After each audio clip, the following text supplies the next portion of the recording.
So, this is my first review on this website. I've done commentaries before, I've done playthrough videos. This one is going to be a bit quicker. So first of all, spoiler alert, if you haven't played this game from 26 years ago, I'm going to spoil some of the plot for you. I do pick some strange ones for this channel, I must say. Released in 1996, Terranigma was a very late entry into the Super Nintendo library.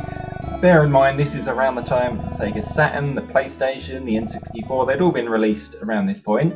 So, you know, games on older systems had to really step up, pull out all the stops to keep people from being distracted by the shiny new 3D things. So games like Terranigma would employ a lot of, fancy effects, Mode 7, pseudo 3D, sprite scaling, rotation, pre-rendered backgrounds, all that sort of stuff, just to kind of stay in the game, as it were. You do tend to find that sort of late entries in system libraries do tend to push the systems to their limit, and that's certainly the case here. Now, I never had a Super Nintendo, originally anyway, so I've spent years kind of playing catch-up with the library through ports, such as on the Game Boy Advance, and through emulation. The release of the SNES Mini spurred me on to going through quite a lot of the library and then sort of moving on to PC to wrap up the last few games. Terranigma was published by Enix back when Squaresoft and Enix weren't the same company but were releasing very similar games, and it's the final part of a loosely connected trilogy called the Gaia trilogy. I've not played the other two. It's not necessary to play them. They're all self-contained games, stories. A bit like Final Fantasy. They're all completely separate. Due to some sort of publishing arrangement, Terranigma never got released in the USA at all, but it did arrive in Europe and possibly Australia as another PAL region about a year after the Japanese release.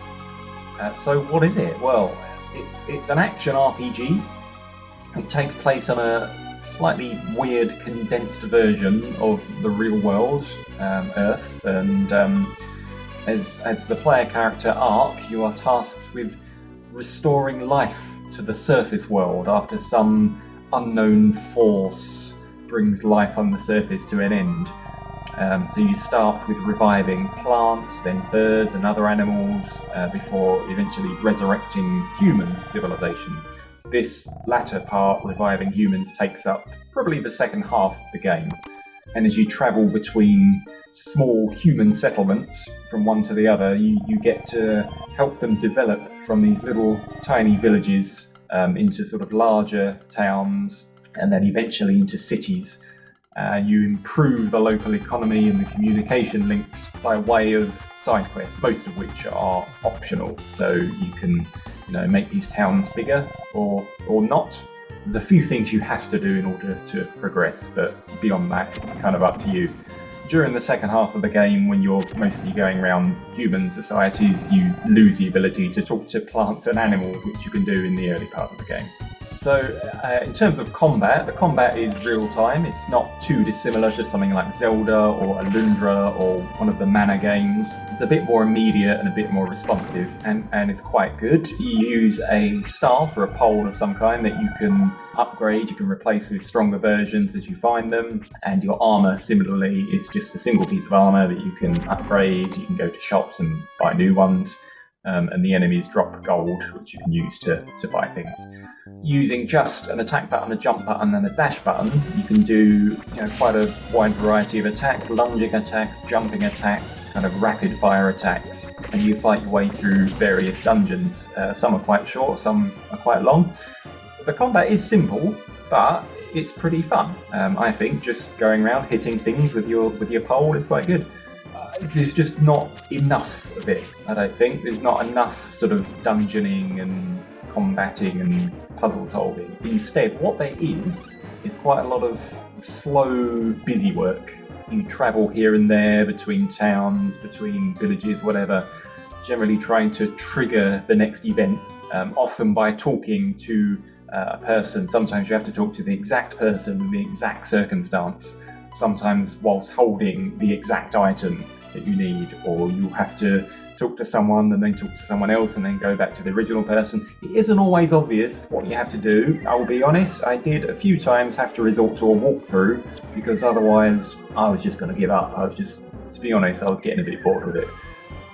So the story revolves around, it includes religious allegories, heaven and hell, reincarnation, fate and prophecy and gods and all sorts of interesting things.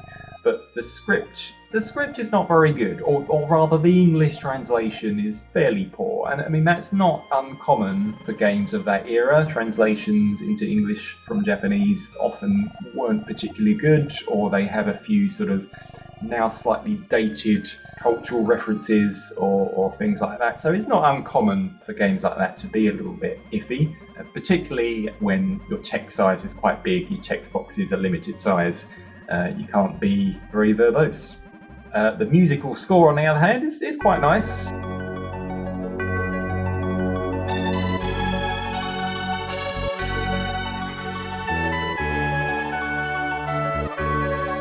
A lot of RPGs from this era had quite impressive soundtracks or quite catchy soundtracks, obviously within the confines of chip tunes and simple 16-bit hardware.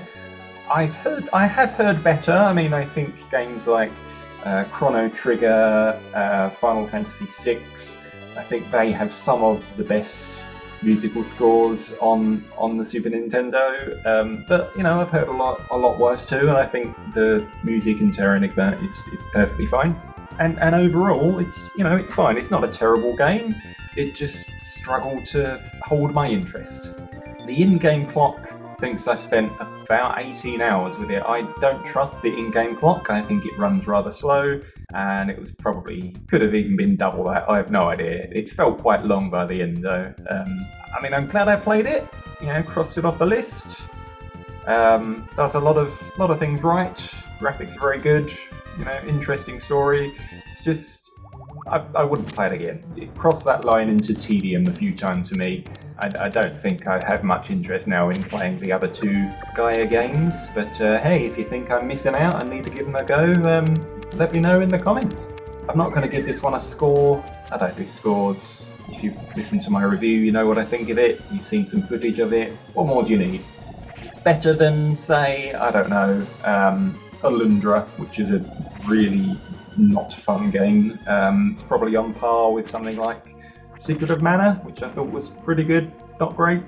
But it's not as good just, in gameplay terms as something like Zelda. It's just a simple game with a slightly ambitious story and plot that didn't quite hold my interest as much as it should. But anyway, thanks for listening to this review. Stay tuned, I may do some more. If this format goes down well, if you enjoyed this, let me know, leave a like, subscribe, etc. And that's all for now. Bye bye.